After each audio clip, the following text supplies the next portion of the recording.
Welcome back to Secret Weapons. My name is Mark Johnston, and if you're watching this on the day that it comes out, today is Black Friday. And if you've been around this channel for a little bit of time, you may recall that we did a video like this a year ago called Why Do We Buy New Gear? If you haven't seen that video, you can check it out by clicking right here or checking it out in the description down below. But in that video, I touched on a couple of reasons that we feel compelled to buy new gear. And as somebody who engages in the new gear trade throughout the year, and who also gets really excited by the shiny new toys that come out every year, I think it's really good to take a day like today to kind of palate cleanse and do a sanity check for both myself and for any of you who need to just kind of like reassess the gear they have, being happy with the stuff that you've already got and whether or not you actually need the shiny new thing. If you haven't watched last year's video, I highly recommend you check it out because we're not going to rehash the exact points we made in that video. And instead, we're just going to grab 3 pieces of gear that I've had for a while and just kind of talk about them, show some love to some old stuff, and hear how they still sound great, even if the hype may have died down. And there are really only 3 qualifiers for what I'm willing to include in this video. Number 1 is it has to be gear that's been around for more than 2 years. Number 2, it has to still be accessible. Even if it's discontinued, you still have to be able to find it on Reverb. It cannot be unobtainium. And number 3 is it has to be affordable, but ideally without being quote unquote budget gear. I'm not looking for things that were $79.99 new because they are supposed to be the entry level stuff. We are talking solid, real stuff that you can just get affordably now. So let's talk about my specific picks this year. But before we get into them, we are, like last year, only going to use one guitar across the entire video. And in the spirit of what you have is already good enough, we're going to mic our amplifier up in this video, which is the Morgan PR12 with an SM57. We're going to try to keep things as kind of meat and potatoes and as simple as possible for this video. And so to that end, the first pedal that jumped out at me, even before I got into the studio and started looking through my collection for inspiration, the video that kind of kicked off me wanting to do this again, the Neunaber Immerse Reverberator Mark II. This is a multi-mode reverb with stereo in, stereo out that has been around for years now and is, to this day, still one of the best reverbs that you can buy. The wet algorithm holds up as well as it ever has. The plate, the spring, the shimmer, the kind of echo modes in here, they are all great sounds. The Immerse has always been and will always be a great reverb pedal. Neunaber has known what they were doing for decades now. And this is a multi-mode stereo reverb with kill dry and trails that you can get for under $200 used on Reverb. And if you're in the market for a versatile reverb on a budget, this is legitimately probably the #1 thing I would recommend to people. The Immerse is phenomenal.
different camera angle and different microphone because we are reshooting this part of the video. The next thing on our list is going to be the Old Blood Noise Endeavor's Black Fountain.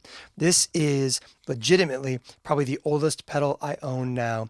This is the first boutique pedal I ever got, and in my opinion, it still very much holds up. The modern mode is dark and warm and soupy in all the right ways. The organ mode in here is an amazing lo-fi modulator that pairs well with other delays and reverbs. This is still a great device, and it still holds up even against the V2 and the new stereo version that has come out. I still think that both modern and organ modes on this thing have their place in sound design lore. And we're using the V1 of this in this video because on one hand, I don't own and have never owned the V2, and two, this one is amazing. And I think you can get either the V2 with tap tempo or this original OG V1 Black Fountain for down near $100 right now on Reverb, which makes it a great price for something that is really murky and moody and vibey.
And finally in this video, I want to take a look at an overdrive pedal, and I wanted something truly versatile. And so my pick for this in this video is going to be the original Jackson Audio Broken Arrow. This is the V1 that doesn't have MIDI, but I think it's a good inclusion in this video because one, it does sound really good. I think the Broken Arrow is one of the better things Jackson Audio has done. And two is you have a boost circuit in here and a drive circuit. Both of them have multiple voices that you can cycle through to give you a pretty impressive number of different sounds out of one device. And on top of all of that, these can be had easily for under $100 used on Reverb.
What I think is important as we wrap up this video is that this is not advocacy for these 3 specific pedals, although I did choose them because I think that they are remarkably good devices. Rather, this is a focus on old gear is not boring gear. Old gear is not passé gear.